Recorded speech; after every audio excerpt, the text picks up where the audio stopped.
Welcome back to MovementProfessional.com. I'm here with Laura Coogan. She is the yoga instructor here now at CrossFit Advance, also a member. And how long have you been CrossFit for?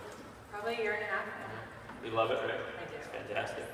So we wanted to do a little video of just kind of looking at, we're specifically going to look at the sun salutation in yoga and just see how there's kind of a universal language to movement in general, but if you can take some of the yogic movements and also then translate them over to CrossFit or other like heavier lifting, traditional exercise movements. So Laura's going to take me through a few rounds of the sun salutation, and then we'll break it down into its component parts. I'm going to stand in front of your mat. This is good. So inhale, arms reach up overhead. Exhale, hinge at the hips and fold forward. Inhale, halfway lift to a flat back. Exhale, hands plant, step back, high plank. Lower down chaturanga, squeeze the elbows in. Come forward, upward facing dog on your inhale. Exhale, downward facing dog. Breathe here for 2 breaths. Nice deep inhales and exhales. Bring a slight bend into your knees, gaze forward at the top of the mat, and just bring your feet to meet your hands. Inhale, halfway lift, flat back. Exhale, fold forward. Inhale, rise up, reach up, arms come up overhead. Exhale, fold through heart center. Exhale, fold forward. Inhale, halfway lift. Exhale, hands plant, step back, high plank.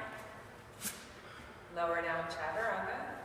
Inhale, upward facing dog. Exhale, downward facing dog. Breathe here again, 2 breaths. Try to let your heels sink into the mat. Breathe deeply. Inhale, gaze to the front of the mat. Bring a bend into your knees and either walk or hop, feet meet the hands. Inhale, halfway lift. Exhale, fold forward. And then on your inhale, root to rise, press into the feet. Arms reach up overhead, gaze up. Exhale, hands come back to heart center. All right, great. So let's break down what was just done there. So we started with hands overhead. So basically we're looking at this is your overhead position. So how many movements can we think of that you need this position for? Well, specifically we've got the overhead press. All right, and then also this is the top of your pull-up, and then any type of overhead work like an overhead squat, an overhead lunge. So we can just call this the overhead position for universality of language. All right, so what position are we really looking for when we try to get overhead? We want to look at that the ear is kind of disappearing from the arm, so we don't want the hands to be in front, and we also don't want to be reaching too far back because that's going to be promoting overextension through the spine. All right, so what are some of the cues that you'll give people for if they're having trouble and they're kind of in front here, or they're just keeping the elbows maybe a little bit bent when they go up? Or do you have any specific cues for that? Kind of reaching overhead? Yeah, just arms reach up overhead, just gaze up, 5 fingertips. Okay, so that's a good cue. The gaze plays a huge role in where your neck is going. So as if your gaze is up, that's also going to promote extension through the cervical spine, which you would want to do if the rest of your body is also lifting up. All right, so one of the things that reaching up overhead will do, and we see this all the time in CrossFitters, is we're kind of forcing into overhead positions with barbells, or we can just show this with a PVC here, is that you're trying to get this bar overhead and have to do a squat, but the thoracic spine does not allow that to happen. All right, so basically you're forward in the shoulders, trying to force a bar back here, and what's going to happen is that the shoulder is going to tip forward. All right, so being able to kind of cue that to reach up and look up and stay in this line of your body, but also what's the cue in yoga? Is the palm supposed to be up on the way up, typically? Actually, sometimes arms reach up overhead like this. Okay. Actually, and other times arms Can come like this. now. But always kind of thumb up or thumb back. And that cue would be, from just a pure anatomical standpoint of movement, that's an external rotation of the shoulder. which would be opening up, so it basically takes the ball and socket joint and it takes the ball and gives it a little bit more space so it doesn't get impinged on the socket. So there's always this promotion of external rotation, which can then open up the shoulders there.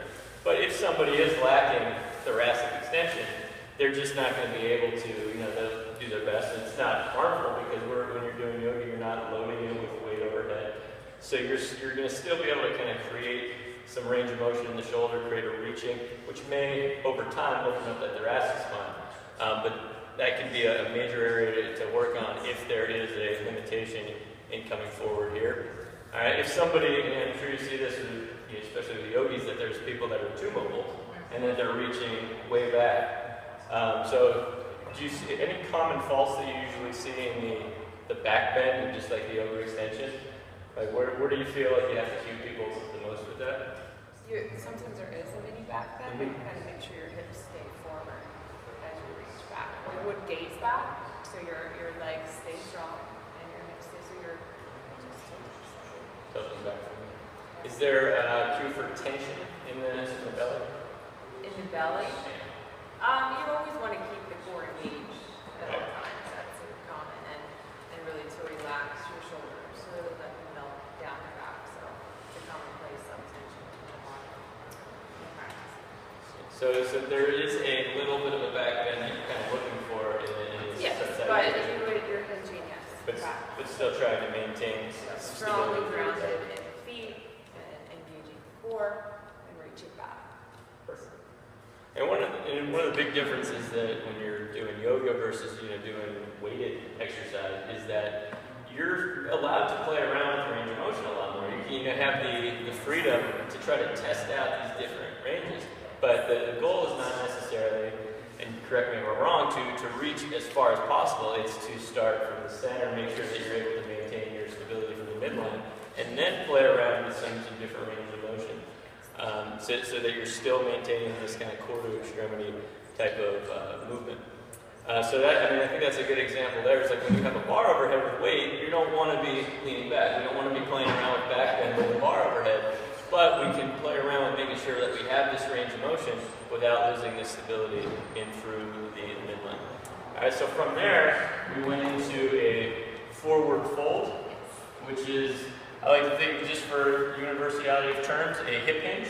All right, and the hip hinge here carries over to any type of deadlifting motion, all right, or any type of lifting motion there. Just even how you would kind of set your squat before you would drop down a little bit deeper, that you have to learn how to load those hips. And there's certainly the big limitations that I see with that are people are starting in a tilted pelvis position so that they're already forward, and that's just you're gonna run out of real estate. You try to go back, your back overextends, and then you're just getting blocked here. Or that there's just so much tension in the hamstring that you can't do it.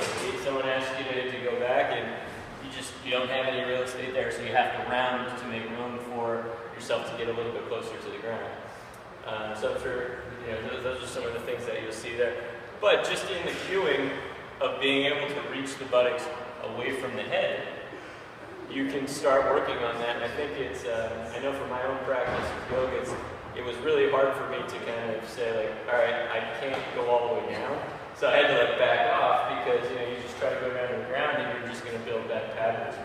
And even bringing that bend into your knees right. to allow your chest to not slow and your shoulders to not round. So you can bend your knees to your chest. Perfect. So that happens a lot for when you're tight. Right. Exactly. But again, you might not reach down to the ground, but at least you're facilitating the pose. And I think I still need to do that. It almost happens naturally anymore when you think about it, but right. And I think it's an important concept to know that we're not really trying to isolate your hamstrings. You're not trying to isolate anything. And these are movement patterns we're working on, whether we're doing functional training with resistance or whether we're just going through yoga movements. So there's got to be this foundation of you're trying to keep a stable midline, and then you can kind of explore from there. But if you can't get into this position without bending your knees, then you want to prioritize the position at the pelvis So bend your knees, and then over time, the more you shoot your butt back, you'll find that tension there, and then you can start playing around with maybe flossing it out and straightening your knees and bending it. Certainly that movement there will carry over to a lot of things that you'll do functionally throughout the course of the day. All right, and then we took it down to the ground, and this is something obviously we'll carry over into the top of a push-up, okay, and it's called yoga chaturanga, but it's no different than how you would want to go down and up if you were just doing a straight push-up. All right, so Laura was mentioning before, some of the common errors that she sees, when she's cueing people to do chaturanga, especially if there might be a little bit of limitation in upper body strength. So what are kind of some of the common things you see? If you could demonstrate some of the errors that you'll see in the chaturanga. So a lot of times it's a weakness, and a lot of times the arms come out and the butt comes up, and then you kind of collapse here, and then come into.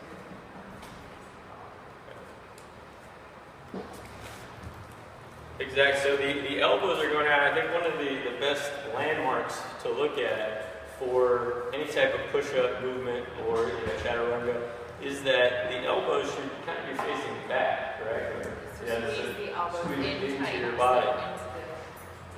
Right, and that's exactly how you cue a push-up too. Is that the more that your elbows are away from you, what's happening is that your shoulder here, the ball in the socket is rotating forward. So this puts you into an impingement position in the shoulder, meaning that the ball is going to try to slide upward, and it basically can kind of get these rotator cuff tendons sandwiched between the arm bone and the scapula up top here. So the cue of getting the elbows back, and then having the head lead by coming forward a little bit will help to drop the shoulders down and back. It creates a little bit of external rotation to help to open up that scapular position.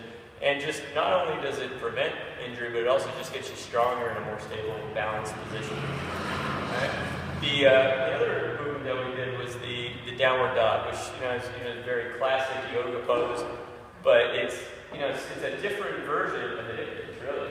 You're just in a position where now the ankles have to have a little bit more demand on your ankle dorsiflexion, but you're really looking at kind of this overhead hip hinge position. And it really taxes that thoracic mobility that we were looking at or talking about earlier with this overhead position. So now we're basically loading the overhead position while loading the hip hinge position. We're kind of putting the two together. So we started with the overhead position up top here, went down into this hip hinge kind of in an isolated manner. Well, the down dog is just combining the two together, and now you have a lot more demand on the posterior chain here, and then the stretch, especially in the cat. At least I do, because I have poor ankle mobility.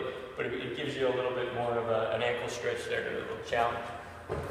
So, anything else to add to that? I mean, that's basically wanted to just break down as a classic yogic, I don't know if it's a pose, it's a whole flow. And, you can see how just with that, and that's just usually like kind of like the chorus of a lot of yoga. You just keep coming back to that in your flow and then add things to it. But how there's just like so many, this is like a universal language of movement that carries over to other exercise routines. Anything to add? Yeah. See you next time.